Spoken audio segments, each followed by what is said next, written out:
Happy Couples, kembali bersama saya Jovita Maria Ferliana dalam Pernikahan Bahagia.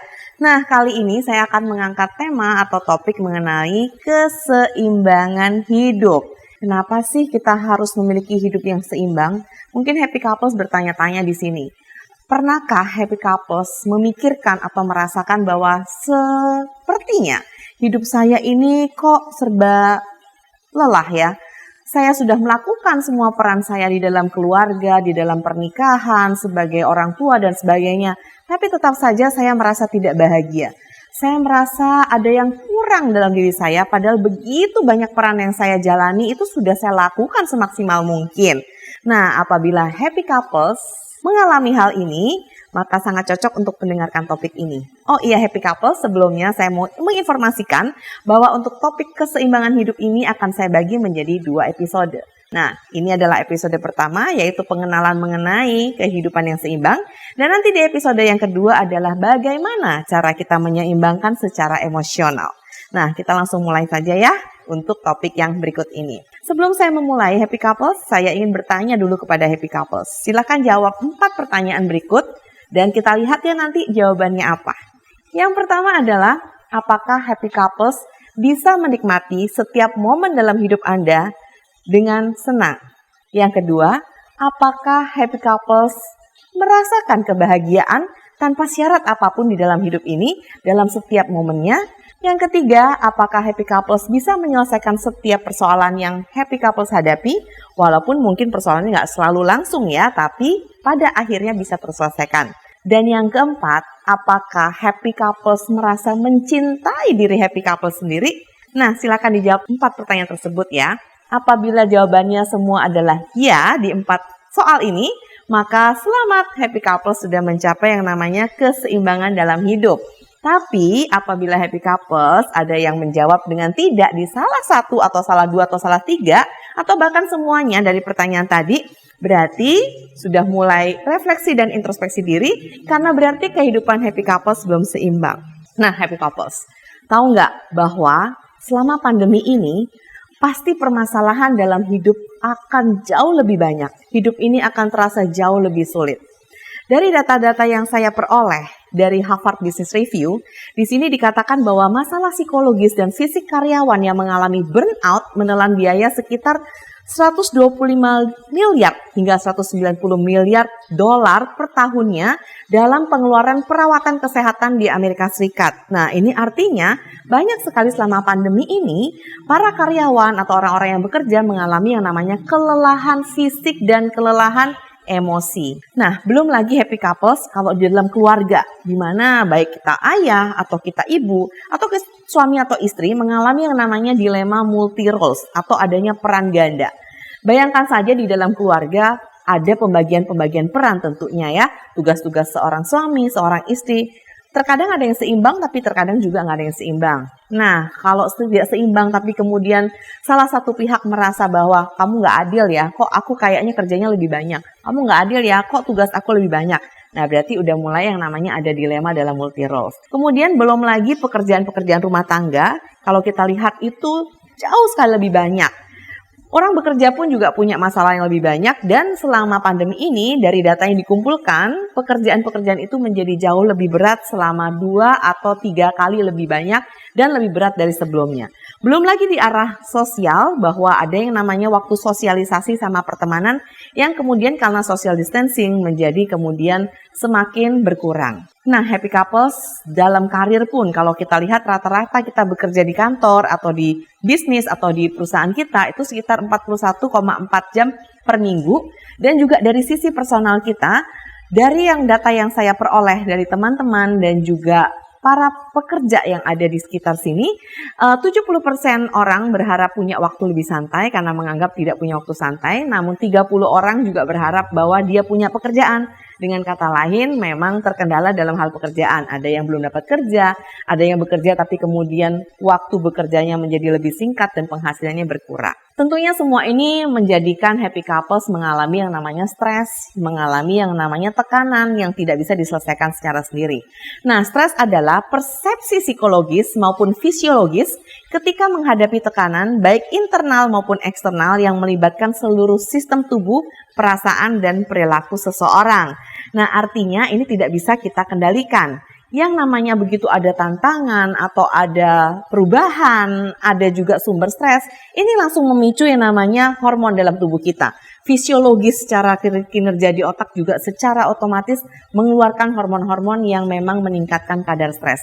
Belum lagi di dalam fisiologis kita yang namanya jantung lebih berdetak cepat, keringat dingin, kemudian juga kalau kita lihat jadi kurang tidur dan sebagainya. Nah, ada teori yang dikemukakan oleh tokoh namanya Kubler-Ross. Ini mengemukakan bahwa dalam suatu perubahan hidup atau tantangan hidup atau kesulitan hidup, setiap orang pasti mengalami yang namanya suatu tahapan tertentu.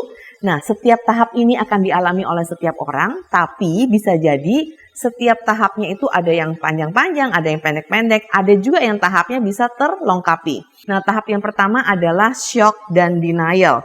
Artinya happy couples pada saat kita menerima satu sumber stres dari luar, pertama kali kita akan pasti merasakan shock, misalnya kehilangan pekerjaan.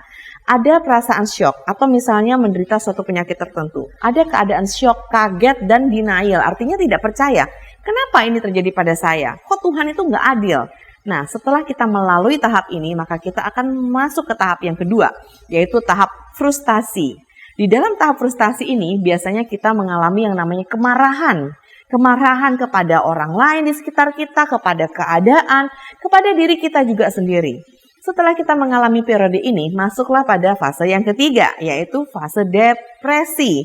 Depresi ini kita mengalami yang namanya perasaan kekurangan energi, kemudian kita merasa lelah, kita juga sudah istirahat tapi tetap aja bangun tidur tuh ngerasanya capek. Setelah melalui tahap ini, masuklah ke tahap berikutnya, yaitu tahap yang keempat, tahap eksperimen. Di sini kita akan mencoba berbagai cara untuk bisa mengatasi rasa lelah kita, rasa kesulitan kita. Berikutnya adalah tahap decision atau pengambilan keputusan. Ini kita mulai beradaptasi untuk menerima situasi baru tersebut dengan berbagai cara. Nah, terakhir apabila kita sudah mencapai fulfill atau penuh di level ini, kita mencapai yang tahap terakhir, yaitu tahap yang namanya integration, yaitu tahap ke-6. Di sini seseorang mulai bisa menemukan energinya kembali, aktivitas baru kembali, ataupun hal-hal yang memang sudah menjadikan problem solving dari masalahnya, dan mulai berenergi lagi, beraktivitas lagi, dan menemukan hal-hal yang menjadi suatu daya pendorong untuk diri sendiri. Nah, kalau tadi sudah saya sebutkan gejala stres itu ada yang fisik, emosi, dan perilaku. Nah, maka sekarang kita juga lihat bahwa dalam sebuah yang namanya keadaan stres, itu pasti akan ada dua sisi di antaranya. Yang pertama, apabila kita memikirkan bahwa stres ini adalah suatu tantangan, maka yang terjadi adalah stres itu menjadi suatu motor penggerak atau namanya eustress. Artinya stres ini mempunyai dampak baik buat diri kita. Tapi kalau kita melihat stres dari segi ancaman, maka yang terjadi adalah namanya distress, yaitu sifatnya negatif buat kita. Negatif itu seperti apa? Ya bisa aja kita jadi nggak produktif, kita juga menjadi secara fisik kesehatan yang menurun dan sebagainya. Jadi ingat ya happy listener bahwa bisa jadi sumber stresnya sama, tapi untuk 2 orang atau 3 orang menanggapinya secara berbeda. Yang satu menanggapi secara positif jadinya eustress, satu menanggapi secara negatif menjadi distress. Berikutnya lagi happy listeners, kalau saya lihat bahwa kita juga terkadang punya yang namanya fixed mindset, ada juga yang punya growth mindset. Nah, apakah mindset ini? Kenapa mindset itu sangat penting dalam kita melihat suatu problem atau masalah?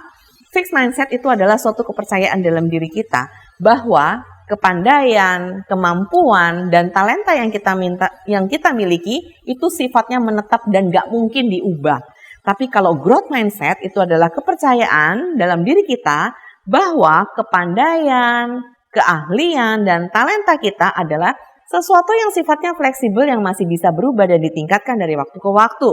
Nah, oleh karena itu hendaknya kita di sini memiliki growth mindset ya, happy listener, dibandingkan kita punya yang fixed mindset. Nah, kalau kita lihat, oleh karena itu, kalau kita menghadapi stres, menghadapi dilema dalam kehidupan, apa sih yang salah dalam diri kita? Bukan salah ya, tapi apa yang harus kita cari supaya bisa lebih bahagia dalam menjalani hidup? Jawabannya adalah keseimbangan antara aspek-aspek dalam kehidupan kita. Selalu ingat ya happy listener bahwa kita sebagai manusia itu punya dua fungsi, yaitu kita seimbang untuk diri kita sendiri dan kita juga seimbang untuk orang lain atau eksternal. Jadi sifatnya internal dan eksternal. Keseimbangan internal adalah apa yang bisa kita lakukan untuk memenuhi hak-hak kita secara pribadi, misalnya kesehatan secara fisik, emosi, kehidupan sosial, dan sebagainya. Tapi kalau untuk yang eksternal itu artinya bagaimana kita memenuhi hak-hak orang lain yang ada di sekitar kita. Ini berkaitan dengan peran kita. Contohnya, apabila kita adalah seorang suami, kita juga punya loh yang namanya tanggung jawab dan juga perlu untuk memberikan waktu kita untuk sang istri. Kalau kita adalah seorang ayah, kita juga perlu loh menghabiskan waktu kita untuk bercanda, bermain, mengajarin anak-anak kita. Kalau kita sebagai seorang karyawan misalnya, kita juga punya tanggung jawab kepada atasan kita, rekan-rekan sekerja kita, atau tim kita. Nah, itu adalah namanya keseimbangan dari segi internal dan eksternal. Nah, oleh karena itu, apa sih indikator dari pengukuran keseimbangan ini? Maka ada 3 happy listener. Pertama adalah keseimbangan waktu, kedua adalah keseimbangan keterlibatan, dan ketiga adalah keseimbangan dalam segi kepuasan. Nah, keseimbangan waktu artinya sebisa mungkin kita mengatur waktu kita. Jangan hanya kerja mulu, tapi kemudian istri dan anak terlantar. Yang kedua adalah keseimbangan keterlibatan. Oke, kita tahu bahwa secara tugas kita sudah membagi antara misalnya kita dan pasangan kita. Tapi terkadang boleh loh kita itu melakukan hal-hal yang menjadi tugas pasangan.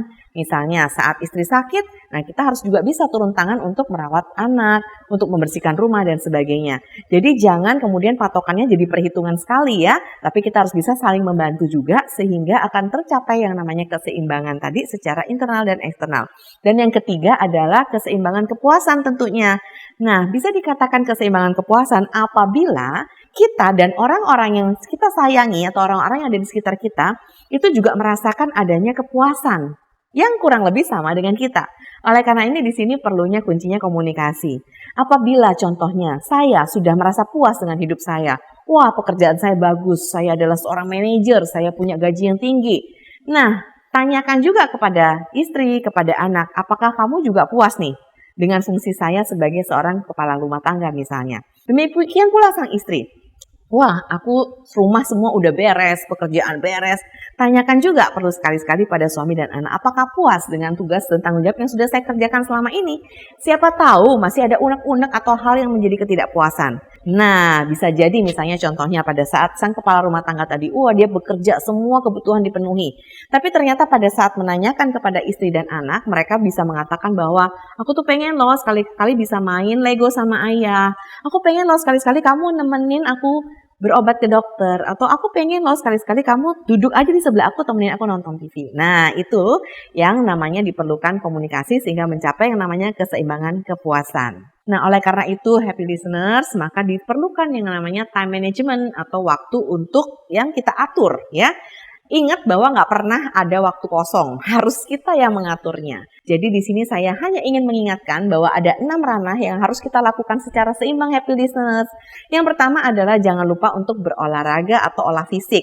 Nah, olah fisik, olahraga, makan makanan sehat, ini adalah asupan atau vitamin untuk kesehatan fisik kita. Yang kedua adalah tetap bekerja, ya, tetap beraktivitas, tetap produktif. Dan yang ketiga adalah jangan lupakan yang namanya rekreasi. Rekreasi di sini adalah bagaimana kita bisa memanjakan diri kita untuk melakukan hal-hal yang kita senangi sehingga hormon kesenangan, kebahagiaan atau yang namanya hormon endorfin akan meningkat. Dan berikutnya adalah jangan lupa untuk berinteraksi tentunya dengan orang-orang yang kita sayangi, dengan anggota keluarga kita, dengan orang tua kita. Harus ada dalam setiap harinya waktu untuk berinteraksi dengan mereka. Untuk anak-anak ada juga waktu untuk bermain dengan mereka, bercanda tawa dengan mereka. Berikutnya jangan lupa yang namanya istirahat happy listeners, karena kita nggak mungkin loh bisa punya tubuh yang sehat kalau kita lupa atau kita bahkan meniadakan yang namanya istirahat. Ingat dalam satu malam kurang lebih 7-8 jam ya. Nah terakhir adalah jangan lupa bersyukur kepada Tuhan Karena dengan kita bersyukur, maka kita akan semakin dekat dengan yang namanya kepuasan hidup dan juga kebahagiaan hidup. Syukuri terhadap semua hal-hal yang terjadi dalam hidup kita. Baik itu yang menimbulkan hal-hal yang kita sukai atau senangi, ataupun hal-hal yang terkadang mengecewakan. Tetap ada suatu sisi positif dan syukurilah atas semuanya itu. Oleh karena itu, di sini saya sudah memberikan tips-tips untuk bagaimana caranya mencapai sebuah keseimbangan dalam hidup, yaitu dengan cara keseimbangan waktu, keseimbangan keterlibatan, dan keseimbangan kepuasan. Namun untuk melaksanakannya memang tidak mudah, tapi ingat bahwa akan selalu bisa apabila Anda mengusahakannya. Jadi kalau bukan sekarang, kapan lagi? Nah, happy couples tadi sudah mendengar tentang bagaimana kita tetap menjaga keseimbangan hidup di episode yang pertama. Nah, jangan lupa ya dengarkan episode selanjutnya, yaitu episode kedua, supaya keseimbangan hidup happy couples menjadi lebih lengkap.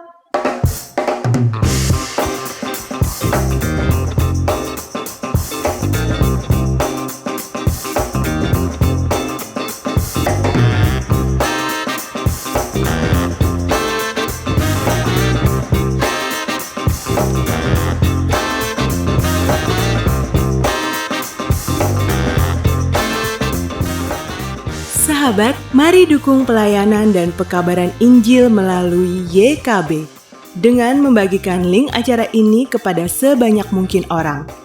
Dukungan juga dapat saudara lakukan dengan mentransfer dukungan finansial ke rekening BCA ke nomor 450 305 2990 450 305 2990 atas nama Yayasan Komunikasi Bersama.